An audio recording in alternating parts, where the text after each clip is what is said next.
এক অস্থির জেনারেশন আমরা, বিলিভ ইট অর নট। এই জেনারেশনের স্পেসিফিক কোনো লক্ষ্য নেই, তাদের আদর্শিক কোনো অ্যাম্বিশন নেই, পবিত্র কোনো মিশন নেই। এরা বই পড়ে না, নিউজ পেপার পড়ে না, আউটডোরে খেলাধুলায়ও এদের অনীহা।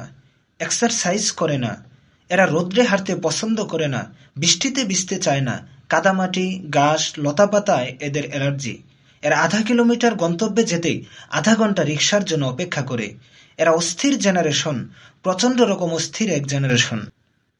এরা অপরিচিত সিনিয়রদের সালাম দেবে না, পাশ কাটিয়ে হনহন করে চলে যাবে, অথবা গা ঘেঁষে পা পাড়া দিয়ে চলে যাবে। সরি বলার টেন্ডেন্সি এদের মধ্যে নাই। এরা অনর্থক তর্ক জুড়ে দেবে, না পাবেন বিনয়ী ভঙ্গি, না পাবেন কৃতজ্ঞতাবোধ। সংযত হওয়ার উপদেশ দিতে চাইলে বিপদ, নাজেহাল হওয়ার সম্ভাবনা অধিক। আপনি পাবলিক বাসে চড়েছেন, দেখবেন খালি সিটটায় জায়গা পেতে সবচেয়ে জুনিয়র যে ছেলেটা সেই বেশি প্রতিযোগিতা করবে, আপনাকে ধাক্কা টাক্কা দিয়ে শটান করে বসে পড়বে। তার বয়সের দ্বিগুণ এই আপনি দাঁড়িয়ে দাঁড়িয়ে দেখা ছাড়া আর তেমন কিছুই করতে পারবেন না। বলছিলাম এই জেনারেশনের কথা, সবচেয়ে ভয়াবহ ফিতনার কথা। যে মজলিসে এই জেনারেশন দাঁড়িয়ে থাকার কথা, সেই মজলিসে তারা নিজের জন্য চেয়ার খোঁজ করে। যেখানে চুপ থাকার কথা সেখানে জ্ঞান দিতে চেষ্টা করে। সারা রাত ধরে অনলাইনে থাকে, সারা সকাল ঘুমায়।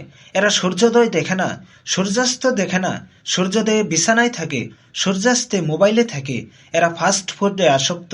এরা আউটডোর খেলা অপছন্দ করে, এরা ইনডোরে স্বস্তি পায়। নির্দিষ্ট করে বললে মূলত online game, Facebook scrolling, YouTube দেখা, মুভি নাটক দেখা তাদের ফার্স্ট প্রায়োরিটি।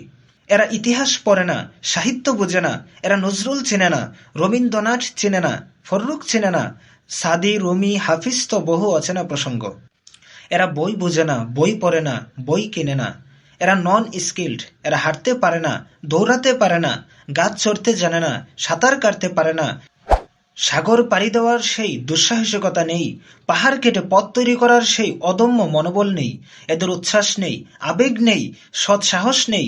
এদের একটাই স্কিল, স্মার্টফোন দ্রুত স্কিল করতে পারা। এদের না আছে মূল্যবোধ, না আছে শ্রদ্ধাবোধ, না আছে শৃঙ্খলাবোধ। কখন চলতে হবে, কখন থামতে হবে, কখন বলতে হবে, কখন শুনতে হবে এরা জানে না। এরা কি জানে না সেইটাও জানে না।